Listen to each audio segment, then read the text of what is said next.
Hello friends, welcome to my channel SR K tuition tutorial. यहाँ पे आज मैं आपको चैप्टर 13 है क्लास 5th के जो भी सीबीएसई बोर्ड के हैं। इस चैप्टर का नाम है volcanoes, earthquakes and tidal waves. और ये सारे जो भी स्टूडेंट्स हैं इनको प्रेफर कर सकते हैं। So volcanoes, earthquake and tidal waves, इन सब के बारे में मैं आपके साथ डिस्कस करूँगी। ठीक है, तो आज हम डिस्कस करेंगे वोल्केनोज के बारे में, अर्थक्वेक्स के बारे में और tidal waves and tsunamis. Right, यहाँ पे स्क्रीन में आप देख सकते हो।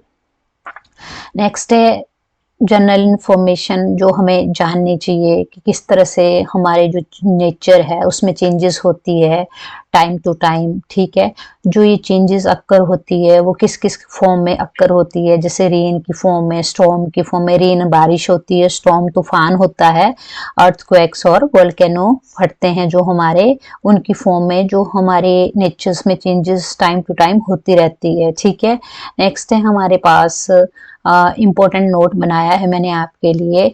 इस पिक्चर में आप देख सकते हो कि जो रेन है वो डैमेज नहीं कर रही है लाइफ को और प्रॉपर्टी को, बट स्टॉर्म है हमारे पास और वोल्केनिक इरप्शंस है वो बहुत ज्यादा डैमेज कर रही है लाइफ और प्रॉपर्टी को। ये देख सकते हो आप, कर रही है ना, इधर देखो लाइफ और प्रॉपर्टीज को। जो भी हमारा वोल्केनोस है, इरप्ट हो रहे हैं, रेन है, ये क्या कर रही है? रेन तो नहीं कर रही है हमारे डैमेज, बट हमारे इधर क्या कर रहे हैं, जैसे कि स्टॉर्म है, ये क्या कर रहा है, जो भी हमारी नेचर की चेंजेस हैं उनको चेंज कर रहा है। और साथ में हमारी प्रॉपर्टी का भी देखो स्टॉर्म की वजह से डैमेज हो रहा है। ये सारा का सारा चीजें हमें पता होनी चाहिए। ठीक है, कभी आपसे पेपर में पूछे कि कैसे हमारी प्रॉपर्टी का डैमेज होता है, तो आपने बोलना स्टॉर्म से हमारी प्रॉपर्टी का डैमेज होता है, वोल्केनिक इरप्शन से होता है, अर्थक्वेक से होता है, बट रेन से नहीं होता है इतना। ठीक है, रेन से कई बार होता है, जो एक्सेस में रेन हो जाती है तो बाढ़ आ जाती है, बाकी इतना ज्यादा नुकसानदायक नहीं होता है रेन से। हमारा जो भी है नेचर में चेंजेस नहीं आती है। ठीक है, और यहाँ पे आप देख सकते हो वोल्केनोस। अब है जो मोस्ट इम्पोर्टेंट टॉपिक है वो होता है वोल्केनोस। सबको आना चाहिए कि वोल्केनोस होता क्या है। ठीक है, वोल्केनोस क्रैक्स होते हैं जो हमारी अर्थ क्रस्ट के ऊपर पड़ते हैं, दरारें आती है ना हमारे अर्थ क्रस्ट के ऊपर, जो हमारी अर्थ क्रस्ट है। ठीक है, तो उसमें से क्या होता है, मैग्मा बाहर निकलता है। क्या निकलता है? मैग्मा बाहर निकलता है। मैग्मा सबसे पहले जो मेंटल लेयर होती है हमारे अर्थ की, वहां से निकलता है और फिर हमारे क्रस्ट में पहुंच जाता है क्रैक्स के थ्रू। जो क्रैक्स पड़ते हैं ना उनके थ्रू क्रस्ट पे आ जाता है वो।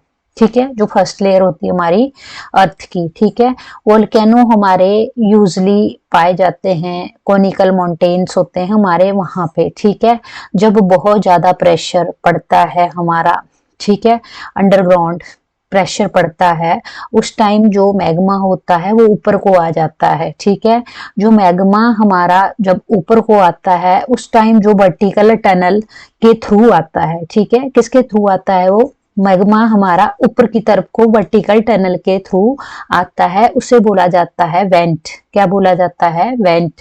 और उसको जो होलो ओपनिंग्स होती है हमारी फिल्स करने की, उसे बोला जाता है क्रेटर एट द टॉप। ठीक है, जब मैग्मा हमारी अर्थ सरफेस के ऊपर पहुंच जाता है उसे बोला जाता है लावा। जब हमारा लावा ठंडा हो जाता है और सॉलिड फॉर्म में आ जाता है उस टाइम उससे क्या बन जाती है? रॉक्स।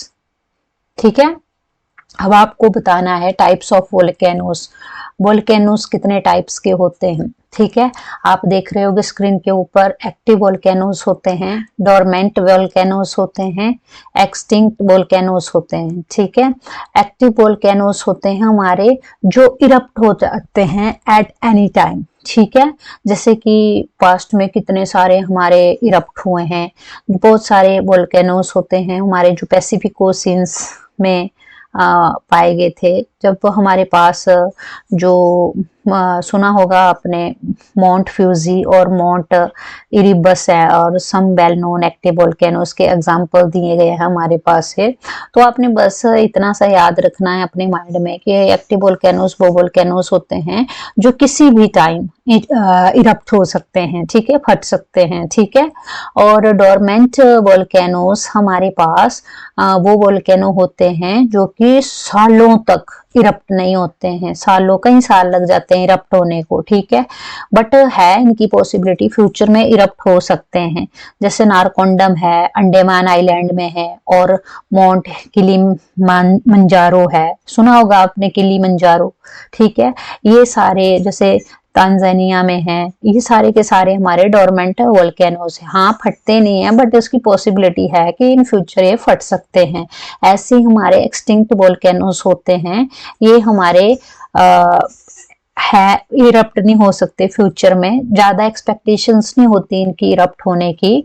और इसमें जैसे कि आते हैं हमारे आइलैंड्स फॉर्म्स होते हैं, जैसे अंडर सी वोल्केनोस होते हैं, emperor sea mount chain in the Pacific oceans and the Zuidwal volcano in the Netherlands, ठीक है। ये सारे के सारे आपने याद करने हैं, ठीक है। लग गया पता आपको 3 टाइप्स के वोल्केनोज यहाँ पे आपको स्क्रीन पे दिख रहे होंगे, तो आप लर्न कर लेना, ठीक है। नेक्स्ट है हमारे पास fact file of active volcanoes. अब आपके पास एक्टिव वोल्केनोज के बारे में कुछ फैक्ट फाइल्स हमने शो की है, तो यहाँ से आप सुन सकते हो और आइडिया ले सकते हो क्या क्या है इसमें। जो हमारे पास बैरन आइलैंड है वो एक्टिव वोल्केनो है अंडमान आइलैंड में, ठीक है।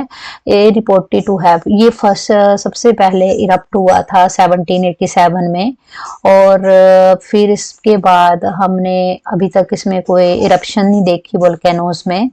तो और इसमें बताया गया है कि मैग्मा होता है, उसकी डेफिनेशन क्या होती है वो मैंने ऐसे बताया है जनरली कि मैग्मा, कई बार बच्चों को पता नहीं होता मैग्मा होता क्या है, ठीक है। ये बहुत ही गर्म और लिक्विड होता है जो कि इस जो हमारी अर्थ है बाहर को निकलता है, ठीक है। जैसे क्रैक्स पड़ते हैं फिर ये बाहर को निकलता है इनसाइड द अर्थ, तो उसको बोलते हैं हम मैग्मा, ठीक है। जैसे कि मैंने डेफिनेशन लिखी है, very hot liquid rock inside the earth, ठीक है। लिक्विड रॉक होती है जो हमारे अर्थ के अंदर होती है, ठीक है। और volcanoes on other celestial bodies, ठीक है। Olympus Mons is one of the tallest volcanic mountains in the solar system. अब सोलर सिस्टम में सबसे टॉलेस्ट वोल्केनिक माउंटेन्स कौन सा है? ओलंपस मोन्स, ये याद रखना आपने। और it is almost 3 times taller than the mount Everest, ये माउंट एवरेस्ट से 3 टाइम्स लंबा है, देख लो। अब Olympus Mons on Mars is the largest volcanoes in the solar system। जो Olympus Mons मार्स के ऊपर है ये सबसे लार्जेस्ट वोल्केनो है हमारे सोलर सिस्टम में, ठीक है। इधर से देख लेना, ठीक है, स्क्रीनशॉट ले सकते हो आप इस चीज का। नेक्स्ट है हमारे पास अर्थक्वेक। अर्थक्वेक्स क्या होते हैं हमारे पास? अर्थक्वेक होता है हमारे पास, इसको क्वैक भी बोला जाता है और ट्रेमर भी बोला जाता है, ठीक है। झटके लगना, ठीक है, झटके लगते हैं ना, में सडन मूवमेंट होती है हमारी जो अर्थ सरफेस है उसके पार्ट की, ठीक है, जिसे बोला जाता है हिलन, हिलन हो गया, हिलन, ठीक है। तो ये कॉज जब कब होता है अर्थक्वेक? जब हमें ना ऐसे झटका सा लगता है, शिवरे शॉक होता है, उस टाइम ये क्या कर देता है, जो सॉलिड रॉक्स होती है under the ground to the surface, तो वो हिलती है ऐसे, ठीक है। जब उसके ऊपर ज्यादा प्रेशर पड़ता है तो वो हिलती है, ठीक है। तो इसमें जो पॉइंट होता है हमारा अंडर द ग्राउंड, जहां से अर्थक्वेक बिगिन होता है, उसे बोला जाता है फोकस, ठीक है। ये पता होना चाहिए आपको। The point under the ground where the earthquake begins is called the focus and the corresponding spot on the surface of the earth is called epicenter। और जो उसके साथ में जो सरफेस ऑफ अर्थ होता है उसे एपिसेंटर बोला जाता है, ठीक है। During the Gujarat earthquake of 2001 Bhuj was the epicenter। तो देखो गुजरात अर्थक्वेक हुआ था के बाद 2001 में जो 2001 था उसमें भुज एपिसेंटर बन गया था, ठीक है। फिर उसके बाद first big quack, smaller quack जो भी थे वो कंटिन्यू होते गए, ठीक है। इन सब को बोला जाता है आफ्टर शॉक, ठीक है। ये अक्कर होते हैं जब हमारी रॉक क्या करती है, हमारी चट्टान मूव होती है उस जगह से, ठीक है, और फिर उस जगह से गिरने लगती है, उस टाइम हमारे पास अर्थक्वेक अक्कर होता है। कश्मीर में अर्थक्वेक आया था 2005 में और उसके aftershocks were felt for many days, उसके झटके कई दिनों तक महसूस किए गए थे, ठीक है। Earthquake can also occur under the sea, earthquake sea के अंडर भी महसूस किए जाते हैं। मेजरिंग एन अर्थक्वेक, अर्थक्वेक को कैसे मेजर करते हैं, ठीक है। अर्थक्वेक को मेजर करने के लिए हमारे पास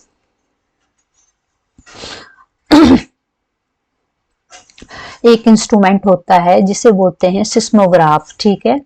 अब आपको नॉलेज होनी चाहिए इसकी, जब हमारे पास स्ट्रॉन्ग अर्थक्वेक आता है तो उसको किस तरह से डिटरमाइन किया जाता है। चलो नॉर्मल इंसान को पता नहीं होता कि अर्थक्वेक आया, उसको किससे मेजर करना, तो इस वीडियो के माध्यम से आप जान सकते हो कि किस तरह से आप अर्थक्वेक की मेजरमेंट कर सकते हो।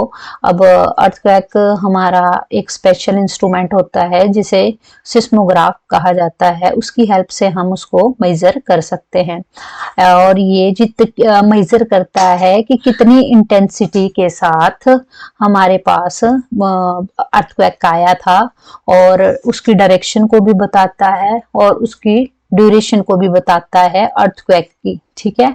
अब जो इंटेंसिटी होती है अर्थक्वेक की वो डिटरमाइन की जाती है और रिकॉर्ड की जाती है सिस्मोग्राफ की हेल्प से, जिसको उस स्केल को बोला जाता है रिक्टर स्केल।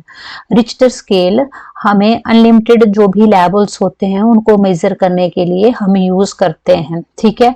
अब लोएस्ट वैल्यू हमारी 1 होती है, जो इंडिकेट करती है कि जो क्वैक है वो महसूस नहीं होता उस टाइम जब उसकी वैल्यू 1 होती है, और जब हम उसकी वैल्यू 8 होती है और हाइयर होती है तो उस टाइम तो बड़ा जबरदस्त अर्थक्वेक होता है, ठीक है। तो ये हमारे पास है। और अब बताना है आपने कि effects of an earthquake, earthquake के कौन कौन से इफेक्ट्स पड़ते हैं। देखो आपको पता ही है अर्थक्वेक से क्या क्या हानियां होती है, क्या क्या लॉस होते हैं। अर्थक्वेक से जो भी जितनी भी प्रॉपर्टी होती है उसकी डिस्ट्रक्शन हो जाती है, ठीक है, मतलब इन द सेंस कि सारी की सारी प्रॉपर्टी डैमेज हो जाती है, जो बिल्डिंग्स वगैरह हैं उनमें क्रैक्स पड़ जाते हैं और नीचे गिर जाती हैं सारी बिल्डिंग्स, और रोड्स और ब्रिजेस सारे डैमेज हो जाते हैं, सारे के सारे रोड और ब्रिजेस है सारे टूट जाते हैं। ट्रीज वगैरह हैं सारे अपनी जो भी उसकी रूट्स होती हैं उनसे गिर जाते हैं, सारे निकल के बाहर। Many of the persons getting trap under the heavy slabs that have been fallen. अब यहाँ पे बहुत सारे जितने भी हमारे स्लैब्स पड़े होते हैं सारे के सारे गिर जाते हैं। अर्थक्वेक एक तरह का बड़ा जबरदस्त डिजास्टर होता है, और इसमें लैंडस्लाइड्स और फायर्स होते हैं, मतलब बहुत भयानक, मतलब जो भी है इफेक्ट पड़ता है हमारे अर्थक्वेक का। तो आना नहीं चाहिए ऐसे अर्थक्वेक, हमें हर एक चीज को फॉलो करना चाहिए, हर एक हमें पोल्यूशन भी कम फैलाना चाहिए, हर एक चीज को प्रॉपर मेंटेन करके रखना चाहिए जिससे कि हो सके अर्थक्वेक के चांसेस कम आए। बट अब जैसे जैसे हम पॉपुलेशन बढ़ गई है चांसेस तो कम हो नहीं रहे, बिल्कुल ज़्यादा ही हो गए हैं अर्थक्वेक के चांसेस। सो अब हम नेक्स्ट टॉपिक देखते हैं इफेक्ट्स ऑफ अर्थक्वेक। यहाँ पे पिक्चर्स में देख सकते हो आप क्या इफेक्ट्स पड़ते हैं अर्थक्वेक के। देखो ये हाउस डिस्ट्रॉय हो गया अर्थक्वेक की वजह से, और यहाँ पे देखो अर्थक्वेक की वजह से सारी की सारी बिल्डिंग प्रॉपर्टी है ये डैमेज हो गई है। अब देखो यहाँ पे देख सकते हो टाइडल वेव्स एंड सुनामीज क्या होता है। टाइडल वेव्स हमारी, जैसे कि हमारे समुद्र में जो उतार चढ़ाव आता है ना, लेवल में, उसे बोला जाता है टाइडल वेव्स। ठीक है, ये कॉज होता है, जो ग्रेविटेशनल फोर्स होती है हमारी, वो एक्ट करती है, मतलब किसके बीच में, सन, मून और अर्थ के बीच में। जब हमारी ग्रेविटेशनल फोर्स एक्ट हो जाती है, उस टाइम हमारे पास टाइडल वेव की कंडीशन अक्कर हो जाती है। टाइडल वेव राइज और फॉल हो जाता है, उसका सी लेवल जो भी होता है वो राइज हो जाता है। ठीक है, अब सुनामीज क्या होती है, आपको पता होना चाहिए सुनामीज क्या होती है। ये हमारा जो अंडर सी अर्थक्वेक आते हैं ना, और वोल्केनिक इरप्शंस होती है, लैंडस्लाइड्स होते हैं, ठीक है, लहर से जाना, ये सारे के सारे सुनामीज को ही मतलब का ही रीजन होता है। ठीक है, सुनामीज जैसे लार्ज अमाउंट ऑफ वाटर होता है हमारे पास, जो ग्रेट स्पीड के साथ आता है, फिर उसकी जो वेव होती है वो लैंड के अंदर पहुंच जाती है। इससे क्या होता है, हमारे पास बड़ी गिगेंटिक वेव्स, बड़ी खतरनाक वेव्स जनरेट होती है, और जो सी लेवल होता है वो राइज कर जाता है, जिसकी वजह से सुनामी जो है हमारी वो अराइज हो जाती है। सुनामी को अप्रोच कर लेते हैं। ठीक है, सुनामी तभी अराइज होती है, तभी लिखा है यहाँ पे, we can say that tsunami is approaching. तो उस टाइम पता लगा लेना आपने कि बस सुनामी आ गई। ठीक है, अब टाइडल वेव्स और सुनामीज यहाँ पे देख लो आप, इस पिक्चर्स में देखो। अब राइज और फॉल जो भी सी लेवल में हो रहा है, और देखो उसकी वजह से क्या क्या हुआ है, पिक्चर में देख सकते हो। अब ऑब्जेक्टिव टाइप क्वेश्चन है हमारे पास कि volcanoes are crack in the earth crust out of which. तो वोल्केनोज जो अर्थ क्रस्ट के ऊपर क्रैक्स आते हैं, उससे क्या होता है, जो मोल्टन मैग्मा होता है वो बाहर आ जाता है। मैंने ऑलरेडी आपको बताया, जब भी अर्थ क्रस्ट के ऊपर क्रैक्स पड़ेंगे, जब वोल्केनोज, तो उस टाइम क्या आता है बाहर को, सबसे पहले मोल्टन मैग्मा कम्स आउट, और hot magma on reaching the earth surface is called. जब हमारे पास गर्म मैग्मा होता है, हॉट मैग्मा होता है, जो अर्थ सरफेस के ऊपर पहुंच जाता है, उसे क्या बोलते हैं, lava. Volcano that may interrupt at sorry volcanoes that may erupt at any time are called. Volcano किसी भी टाइम इरप्ट हो जाए तो उसे क्या बोला जाता है, उसे बोला जाता है active volcanoes. And earthquake is caused by, earthquake किसकी वजह से आता है, फोकस की वजह से। Which of the following level indicate a quake that is almost not fell on a Richter scale. 1। ठीक है, अब the point under the, very short answer question है। क्वेश्चन नंबर 1 है, the point under the ground where the earthquake begins. ऐसा पॉइंट जो under the ground होता है जिससे कि अर्थक्वेक स्टार्ट हो जाता है, फोकस। ठीक है, focus is the point under the ground where the earthquake begins. The corresponding spot on the earth surface where the earthquake begins. जो कॉरस्पॉन्डिंग स्पॉट होता है अर्थ सरफेस के ऊपर, उसमें अर्थक्वेक कब बिगिन होता है, एपिसेंटर पे। ठीक है, स्मॉलर क्वैक्स और tremors that may happen after big earthquake, aftershocks के बाद। ठीक है, एन इंस्ट्रूमेंट, ऐसा इंस्ट्रूमेंट जो डिटरमाइन करता है कि अर्थक्वेक कितना स्ट्रॉन्ग था, कितना स्ट्रॉन्ग है। ठीक है, तो वो सिस्मोग्राफ की हेल्प से हमें पता लगता है। Natural disaster caused by undersea earthquake.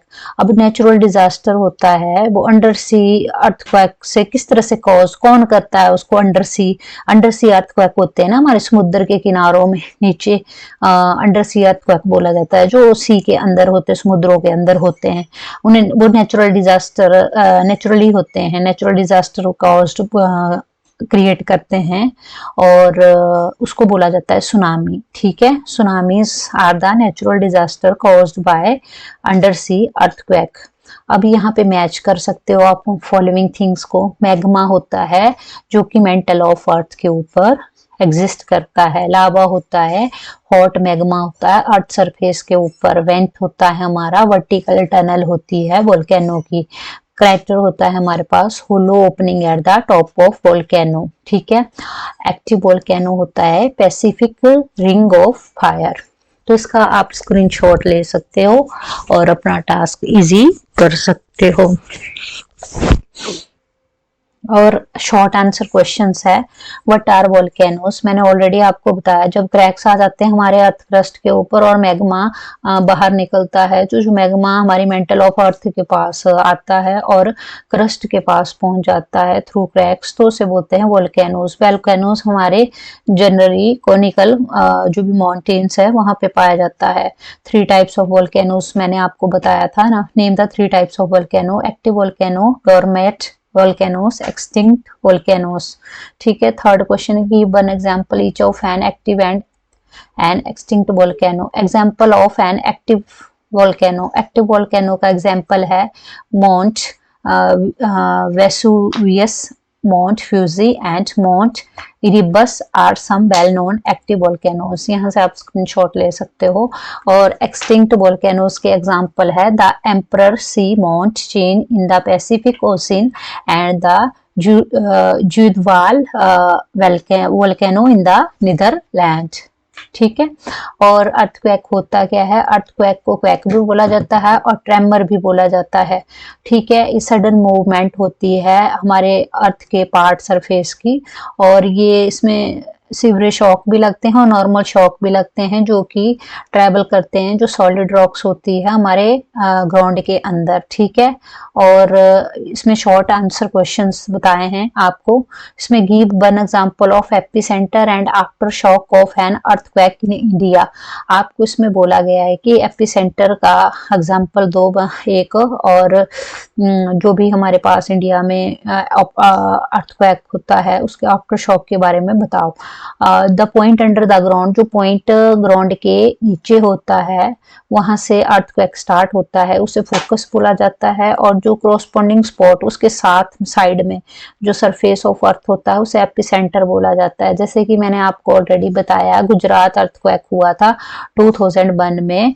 ठीक है, भुज वाज द एपिसेंटर, भुज क्या था, एपिसेंटर था। ठीक है, एपिसेंटर का मतलब यही होता है हमारे पास कि कोरस्पॉन्डिंग स्पॉट होता है जो हमारा सरफेस ऑफ अर्थ के ऊपर होता है। After the first big quack, smaller quack में, फिर उसके सबसे पहले बहुत बड़ा क्वैक हुआ था, उसके बाद छोटे छोटे क्वैक होते गए बहुत दिनों तक, इसे आफ्टर शॉक बोला गया। और जब रॉक्स हमारी मूव आउट करती है उस जगह से और गिरना स्टार्ट हो जाती है, तब ये अर्थक्वेक आता है। और कश्मीर में अर्थक्वेक हुआ था हमारा 2005 में। After shock were felt for many days, तो फिर उसके जो भी झटके हैं वो बड़े दिनों तक महसूस होते गए। और अर्थक्वेक हमारा अंडर द सी भी आता है। ठीक है, ऐसा नहीं है कि हमारा अर्थक्वेक सिर्फ यही है कि बस जमीन के ऊपर ही आता है, अंडर द सी भी हमारा अर्थक्वेक एग्जिस्ट करता है, कॉज करता है। ठीक है, नेक्स्ट है what does a seismograph measure. Seismograph सिर्फ ये मेजर करता है कि कितना स्ट्रॉन्ग क्वैक हुआ है, कितना स्ट्रॉन्ग अर्थक्वेक हुआ है। उस इंस्ट्रूमेंट की हेल्प से हम उसकी जो भी इंटेंसिटी है उसको मेजर करते हैं, उसको बोलते हैं सिस्मोग्राफ। और जैसे कि आप यहाँ पे देख सकते हो, और 7th क्वेश्चन है कि डिफरेंस बताओ टाइडल वेव और सुनामी के बीच में। तो टाइडल वेव हमारी जो भी हमारे सी में समुद्र के में जो भी उतार चढ़ाव आते हैं उसे बोला जाता है टाइडल वेव। और ये ग्रेविटेशनल फोर्स जब एक्ट होती है सन मून अर्थ के बीच में, उस टाइम में कॉज होती है टाइडल वेव्स। सुनामी मैंने ऑलरेडी बता दिया, ये कॉज होती है अंडर सी अर्थक्वेक के। और जब वोल्केनिक इरप्शंस होती है, लैंडस्लाइड्स होते हैं, उस टाइम सुनामी अक्कर हो जाती है, कॉज हो जाती है। सुनामी में जो हमारा लार्ज अमाउंट ऑफ वाटर होता है वो बहुत ज्यादा स्पीड के साथ क्या करता है, मूव करना स्टार्ट करता है, इससे कि हमारी जो लहरें होती है वो हमारी लैंड तक पहुंच जाती है। और इस तरह से बहुत ज्यादा खतरनाक लहर आती है और इससे जो सी लेवल है वो राइज हो जाता है, जिससे कि सुनामी आ जाती है। ठीक है, ये सारा का सारा आपको आना चाहिए। इंटरेस्टिंग चैप्टर है और ये हमारी जनरल लाइफ से भी, जनरल नॉलेज, जनरल इंफॉर्मेशन के लिए भी अच्छा है चैप्टर। सो अगर आपको मेरी वीडियो ये अच्छी लगी हो तो kindly like, share and subscribe जरूर करना। Thank you for watching my video.